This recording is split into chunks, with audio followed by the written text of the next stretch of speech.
Dans le conflit en cours entre Israël et les États-Unis contre l'Iran, il y a eu plusieurs attaques précises contre le programme nucléaire iranien, en particulier contre les complexes d'enrichissement d'uranium comme Natanz.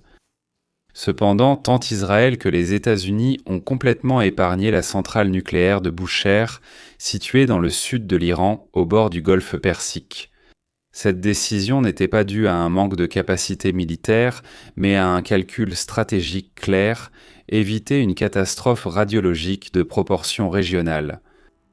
Les principales préoccupations de la communauté internationale ne tournent pas autour de la perte de la capacité d'enrichissement de Terra. L'accent est mis presque exclusivement sur les effets collatéraux radiologiques. Une attaque contre un réacteur nucléaire en fonctionnement peut provoquer une fuite de matériaux radioactifs capables d'affecter des populations civiles à des centaines de kilomètres de distance. Les souvenirs de Tchernobyl en 1986 et de Fukushima en 2011, les deux pires accidents nucléaires de l'histoire, restent très présents.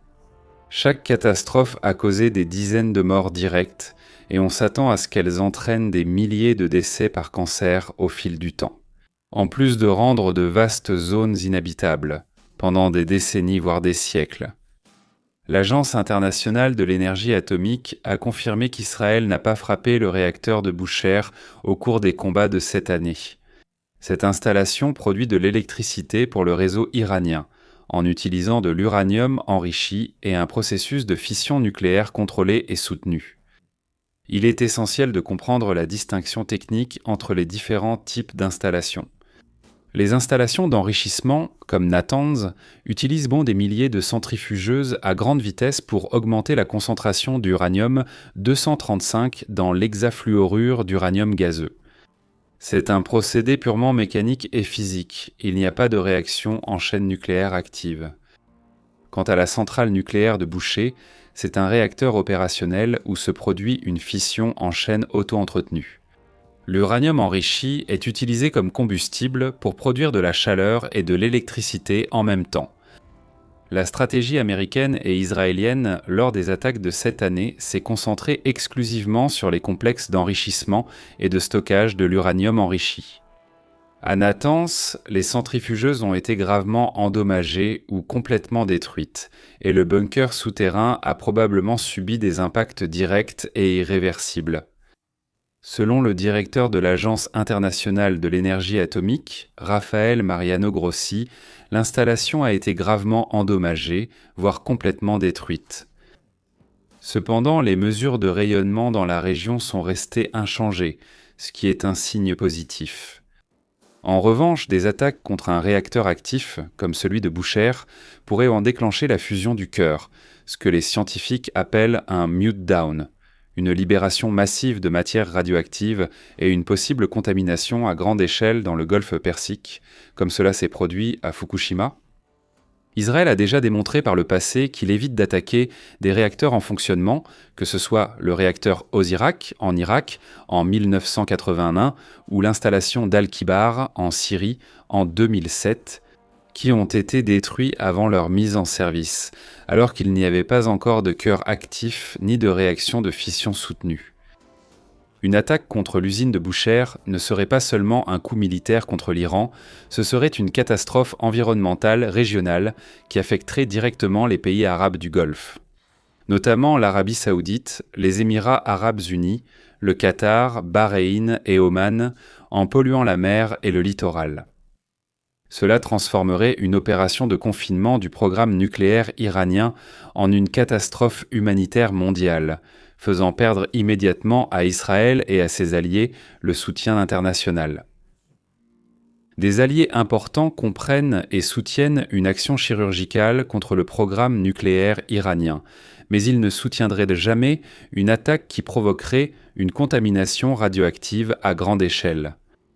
Le chancelier allemand Friedrich Merz a bien résumé cette position en déclarant que c'est le sale boulot qu'Israël fait pour nous tous contre un régime qui a apporté la mort et la destruction au monde. Merz a également précisé que la destruction complète du programme nucléaire iranien nécessiterait une implication beaucoup plus profonde des États-Unis, quelque chose qu'Israël ne pourrait pas accomplir seul.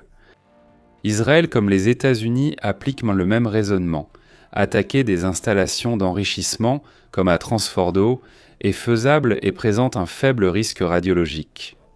Attaquer un réacteur nucléaire opérationnel, comme celui de Bushehr, est inacceptable en raison des risques environnementaux, humanitaires et diplomatiques. L'Iran lui-même a également réfléchi à cette question et n'a pas attaqué directement les centrales nucléaires israéliennes. C'est la raison pour laquelle, même avec toute la capacité militaire américaine, y compris des bombes anti-bunker à grande pénétration, la centrale nucléaire de Bushehr n'a jamais été prise pour cible et, probablement, ne le sera jamais. Tant qu'elle restera une centrale de production d'énergie civile en activité. Au tout premier moment d'une attaque précise. De quelques heures à quelques jours après une fuite radioactive à Bushehr, l'Iran serait le plus touché localement, en particulier dans la province de Bushehr, sur la côte sud, où une évacuation immédiate serait nécessaire en raison d'une contamination directe de l'air et du sol. En raison des vents dominants du nord-ouest, appelés chamal, le panache radioactif traverserait rapidement le golfe Persique et atteindrait en quelques heures ou au maximum 24 heures les pays de la rive arabe. Les plus touchés seraient les Émirats arabes unis, principalement Dubaï et Abu Dhabi.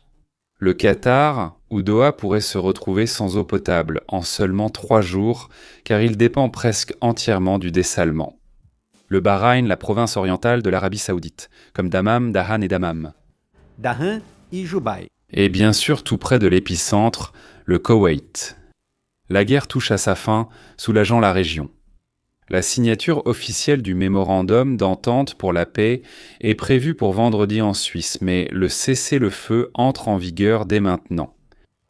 Ce développement met fin à plus de 3 mois de conflit direct entre les États-Unis et l'Iran, qui a commencé le 28 février. Les négociations qui ont mené à l'accord actuel ont été longues et difficiles. Le Pakistan a joué le rôle de principal médiateur avec le soutien d'autres acteurs régionaux. Il y a eu des tentatives précédentes de cesser le feu, y compris en avril, mais elles ont échoué. L'accord représente un soulagement opérationnel pour la marine américaine. Maintenir un blocus soutenu sur une zone aussi vaste exige des ressources constantes en navires, en avions de patrouille et en équipes d'arraisonnement. Avec la fin des hostilités, ces actifs peuvent alors être réaffectés.